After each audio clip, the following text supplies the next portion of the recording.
नमस्कार, स्वागत है आप सभी का हमारे बेहद खास प्रोग्राम में। मैं हूं आपके साथ शैलजा त्यागी। दर्शकों, इस वक्त मैं मौजूद हूं अंबाला रोड पे। एक गांव पड़ता है डेरा, जहां पे हमारे बहुत खास मेहमान, बहुत खास पेशेंट रहते हैं। उन्होंने अपने गांव में हमें आमंत्रित किया है क्योंकि हमें जानना था उनकी सेहत का हाल। वो कितने स्वस्थ हैं, कितने सेहतमंद हैं, हकीम साहब के किस नुस्खे से उनको फ़ायदा हुआ है और कितने लोगों की वो कर रहे हैं खिदमत। तो मैं जिनकी बात कर रही हूँ उनका नाम है प्रेमचंद धीमान सर। आइए मिलकर उनका स्वागत करते हैं। बहुत बहुत स्वागत है सर आपका। सर, हकीम साहब से आप कब से जुड़े हुए हैं, कैसे जुड़े और आपको परेशानी क्या थी? परेशानी तो सबसे बड़ी चीज़ है कि बुढ़ापे में परेशानी हो ही जाती है। लेकिन हमारे ECH हॉस्पिटल हैं आर्मी के, वहाँ से हम दवाई ले लेते थे। दवाई खाई, कुछ दिन में आराम हो गया, फिर हो गई। तो 2 साल से मैं अपने टीवी के पास बैठा हुआ था, तो इत्तेफाक किया वो बटन ऑन हो गया, तो उसमें वैद्य जी की फ़ोटो आई, साथ में आपकी थी। जी जी जी सर जी। तो मैं सुनता रहा जी।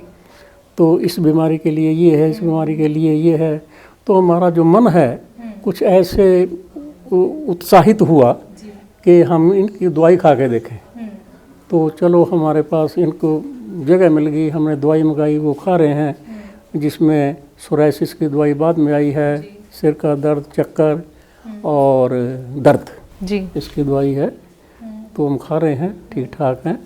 और जहाँ तक मेरे उम्मीद है कि ये इस दवाई से जो हम मंगाते हैं और तकरीबन तकलीफ हमारी ठीक हो गई है। दवाई बता सकते हैं आप कौन कौन सी है? गोंदशिया, ठीक है। और L-केयर कैप्सूल, KR कैप्सूल एलर्जी के, और ये माजून आर के ये आप खा रहे हैं? ठीक है।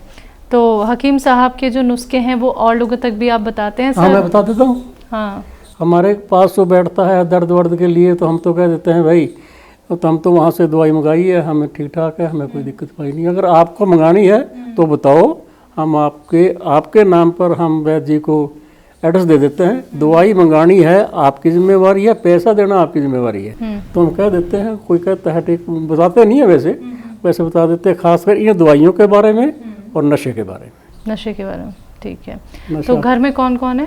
घर में ये 2 बहुएँ हैं, 2 लड़के हैं, बाहर हैं, 2 पोते हैं, 3 पोतियाँ, एक शादीशुदा है, एक ये खड़ी है, एक छोटी है 5-6 साल की बच्ची, वो गई भी है। 2 लड़कियाँ करनाल हैं, ठीक है। और ये एक शाहबाद से, एक यमुनानगर से है। छोटा परिवार, सुखेदार। उम्र कितनी है सर आपकी? क्या अभी भी आप कोई काम करते हैं या खेती नहीं, काम बाड़ी? नहीं, अब तो सिर्फ ये है शाम सवेरे खाना खाओ, रब का नाम लो, और काम कुछ नहीं, घूमना फिरना काम है।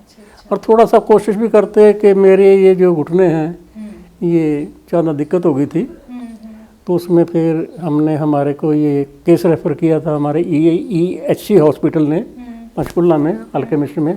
ये सर्जरी कर दी थी उन्होंने, ये देखो ना, सर्जरी कर दी? ये 2013 में, 13/9 साल हो गए जी। आपने सर्जरी के बाद दवाई शुरू की है गोंदसिया? ये तो अभी 2 महीने, गोंदसिया तो अभी 2 महीने हुए जी, नवंबर, दिसंबर, जनवरी, फरवरी, 4 महीने हुए। ये तो 2013 का केस था जी। अच्छा। 13/9 साल हो गए। उस वक़्त तो हमें पता नहीं था। चलो, तो टीवी हमारे पास यहाँ था, फिर इनका टीवी अलग है, मैं अपने उसमें बैठे में अलग चला गया था, वहाँ देखते रहता हूँ। आपने कई साल पहले पैरों की सर्जरी करवाई थी, फिर आपने अभी हाल फिलहाल में हकीम साहब का गोंदसिया इस्तेमाल किया, क्योंकि सर्जरी के बाद भी दर्द उठ गया है। दर्द नहीं, वो दर्द वो नहीं है। जो दर्द हम बता रहे हैं वो दर्द नहीं है। ये दर्द सर्दी की वजह उठने बैठने में है। उठने बैठने में तकलीफ रहती है, बाकी घूमने फिरने में कोई तकलीफ नहीं है। तो गोंदसिया से आपको अब आराम है सर? आराम है आपको? चलिए, कितने दिन में आराम लगना शुरू हुआ? ये तो मैं खाते खाते इसको महीना हुआ था, तो महीने के बाद थोड़ा थोड़ा आराम लगने लगा था कि आराम आ रहा आने है, उठने बैठने में कम तकलीफ होने लगी। चलिए सर, हकीम साहब से जुड़ के कैसा लगता है? बहुत अच्छा लगता है। एक सही प्रोग्राम से जुड़े हैं, बहुत अच्छा लगता है। हम तो चाहते हैं कि अगर जैसे हमारे गवर्नमेंट डिस्पेंसरियाँ हैं, ऐसे आयुर्वेदिक डिस्पेंसरी खुल जाए तो गरीबों का भी कुछ ना कुछ हो जाए। अच्छा, हाँ, तो ठीक है। जो दवाइयाँ हैं, अंग्रेजी दवाइयाँ हैं, वो कॉस्टली भी हैं, महंगी भी हैं। बाकी गरीब आदमी के लिए टाइम पास करना बड़ा औखा हो गया है आजकल, और मारी हो रही है।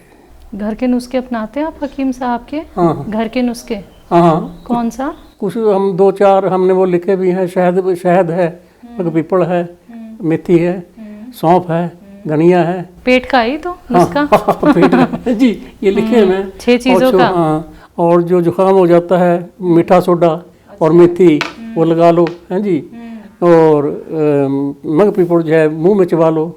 तो बस वो ऐसे 2-4 लिखे मैं करता रहता हूँ उनको बैठा बैठा। तो हकीम साहब के नुस्खे भी और दवाइयाँ आप अच्छे से समझते हैं सर? समझते लिख हैं। लेते हैं? हाँ, कुछ लिख लेता हूँ, कुछ ऐसे समझ। अच्छा, याद रहता याद है रह आपको? जाता है। तो अब तो किसी को भी अगर पेट की दिक्कत परेशानी होगी या फिर घुटनों में दर्द होगा तो आप तो सर मुंह ज़बानी बता देंगे, मैं तो देखो बता 6 दूंगा। चीज़ों का ये नुस्खा हाँ है जी। और गौनसिया आपके हाँ, दर्द के हाँ, लिए। हाँ। चलिए सर, बहुत अच्छा लगा ये जान के कि आपको आराम मिल रहा है। और आपके घर परिवार में कोई और भी हकीम साहब की कोई दवाई इस्तेमाल कर नहीं, रहा है? और कोई नहीं। सिर्फ आप ही कर रहे हैं सर? अगर कोई ज़रूरत होगी, अगर परिवार में या मोहल्ले में कहीं ज़रूरत होगी तो हम उनको बताएंगे, अगर वो कहेंगे तो दवाई मंगा देंगे। ठीक है सर। प्रोग्राम जैसे कि टीवी पे बहुत आते हैं, अभी आपने कहा भी कि एडवर्टीजमेंट इतने सारे हो गए हैं अब, तो प्रोग्राम से फिर क्या दूरी बन जाती है जब एडवर्टीजमेंट बीच में आ जाते हैं। तो आपने और भी वैद्य देखे होंगे, और भी हकीम, डॉक्टर्स, सारे आपने अपने अनुभव से देखे ही होंगे कि किसका कैसा इलाज होता है। तो हकीम साहब पे विश्वास कैसे आया सर? उनकी बातचीत हमारे से? तो यूँ आया है, मैं आपको बात बताऊँ। अभी तो इतनी चीज़ याद रहती, बुढ़ापा होता है जी। कोई कैसी एडवर्टाइजमेंट करता है, कोई कैसी, यानी वो बता नहीं हो सकता, लेकिन हमें उनके इलाज के ऊपर जो है हमें विश्वास नहीं है। ये कर लो, 15 दिन कर लो, 20 रोज़ कर लो, कोई पगड़ी वाला आएगा, कोई दाढ़ी वाला आएगा, कोई किसी तरह आएगा। लेकिन हमने जो हमारे भी बुजुर्ग पहले कह देता था, ये गांव हमारा मुसलमान राजपूतों का था, ये पूरा गांव। बंटवारे के बाद वो चले गए, कुछ रह गए यहाँ। तो हमारे बुजुर्ग भी बता दिया करते हैं, ये काली मिर्च का ये फ़ायदा है, भूरी मिर्च का ये फ़ायदा है, बादाम का ये फ़ायदा है, अखरोट का ये फ़ायदा है। कुछ जो नुस्खे हैं हमारे बुजुर्गों के बताए हुए, वो भी हमारे दिमाग में है। तो वैद्य जी जो हमें ये बताते थे, ये लहसुन खाओ, प्याज खाओ, 1 लीटर वो लो, गोंद मोनिका सफ़ेद लो, या वो सिरका जी वो लो। तो वो चीज़ों, उन चीज़ों को देखते हुए हम समझते हैं कि ये काली मिर्च, भूरी मिर्च ये ठीक है जी। आँख हमारी क्यों ठीक है, चश्मे हम लगाते हैं दूर के लिए, पढ़ते हैं हमारे जरिए। हम ये अखरोट और बादाम, भूरी मिर्च ये खाते हैं नवंबर, दिसंबर अप टू जनवरी जी जी जी। सर्दी में आँख हमारी ठीक है, कोई दिक्कत नहीं, आँख एकदम ठीक है। चश्मे लगाता हूँ सिर्फ दूर के लिए। उम्र कितनी बताई थी आपने?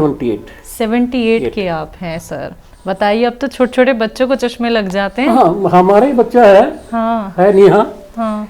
तो अब जो BLLB कर रहा है लड़का, ला की तैयारी कर रहा है, उसको चश्मे लगे हुए हैं। ये गुड़िया हमारी खड़ी है, हम इसको कहते हैं तो अंदर की बनिस्बत बाहर बैठा कर, बिना चश्मे के पढ़ो, घूमो फिरो। ये शहरों का वातावरण नहीं है, हमारा गांव का वातावरण फिर भी शुद्ध है। बहुत बहुत। अब आप देखते होंगे कि सिर्फ ये है, उनके पास कोठियाँ हैं, हमारे पास कोठे हैं, उनके पास एयर कंडीशन वो है, हमारे पास यही एयर कंडीशन है जो बिल्कुल बिल्कुल मानते इसी तुम खुले एयर कंडीशन है खुला है। सर। बिल्कुल, हाँ, बिल्कुल। हमारे पास अगर बरसात हो जाए तो 10-20 आदमी तो यहाँ खड़ा करा आराम देंगे। से आराम से। ठीक है जी। तो यही चीज़ हमने बाहर हमारा जहाँ जहाँ हम सोते हैं वही चीज़ें वहाँ बनाई हुई है। तो हमारे जो घर से थी वो इतनी गहरी नॉलेज की औरत थी, उसको हमारे से वो 2 क्लास कम पढ़ी लिखी थी। अगर हम 8 थे तो वो 5 थी, लेकिन नॉलेज उसकी बहुत थी, घर को चलाने में, पसाने में, दूध के लिए, अन्न के लिए, धन के लिए बहुत। चलो नहीं उसका साथ जितने का था वो हो गया, वो चली गई बैठे। वातावरण के लिए अभी हम कहते हैं शहरों से वातावरण हमारा फिर भी शुद्ध साफ है। ये बात लोग शहरों से गांव में ही तो आते हैं, और कोरोना के वक्त में आपने सर देखा भी होगा लोग गांव में आ रहे थे शहर छोड़ के, क्योंकि गांव वाले कोरोना से मुक्त थे जी। और कोई केस हमारे यहाँ कोई आसपास में हुआ भी नहीं, कोरोना कराना का कुछ भी नहीं है। बाकी ये है भी गांव में थोड़ा सा गफलत है, ये गाय का गोबर है नई जगह तो इसके बगल में डाल दो, पीछे कर दो, थोड़ी अपनी गफलत। लेकिन अगर चाहे तो गांव भी हमारा साफ सुथरा और अच्छा बन सकता है। सर बहुत अच्छा लगा आपसे बात करके, आपकी सेहत का हाल जान के। लेकिन चलते चलते अगर आप अपने मन की कोई बात हकीम साहब के लिए कहना चाहते हो आप कह सकते हैं, क्योंकि जब हम दिल्ली इंटरव्यू लेके जाएंगे तो वो देखेंगे ये इंटरव्यू।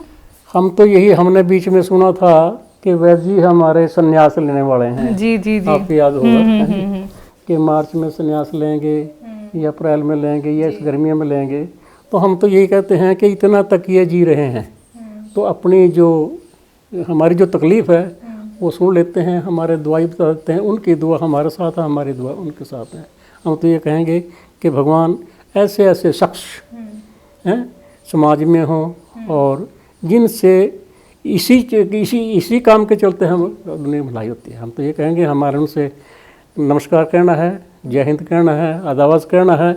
और जहाँ तक भी सिर्फ ये है कि हम आपसे हमारी आमने सामने बात नहीं हुई, हमने कोशिश की है वहाँ बैठे जी जी, तो हमारी आमने सामने बात नहीं हुई, लेकिन जो वो बताते थे या जो भी आप फलाना कहाँ से हैं, फलाना कहाँ से ऐसे ही है, मानेंगे ना आप जी जी, ऐसे कहाँ से हैं, तो हम वो नोट कर लेते थे। अच्छा, बहुत बहुत शुक्रिया सर अपने गांव में हमें बुलाने के लिए और आपसे मिलके हमें बहुत खुशी हुई। मैं तो कहूँगा कि फिर भी कभी जी, एक हमारा मेला लगता है माता का यहाँ, ये अभी चैत में है, बहुत अच्छी मेला है। और एक वो जो भादवे के महीने में लगता है ना, 2 नवरात्रे हैं, तो यहाँ पर वो आता है, 2 मेले लगते हैं बहुत अच्छे, बड़े बड़े दूर के यहाँ आते हैं।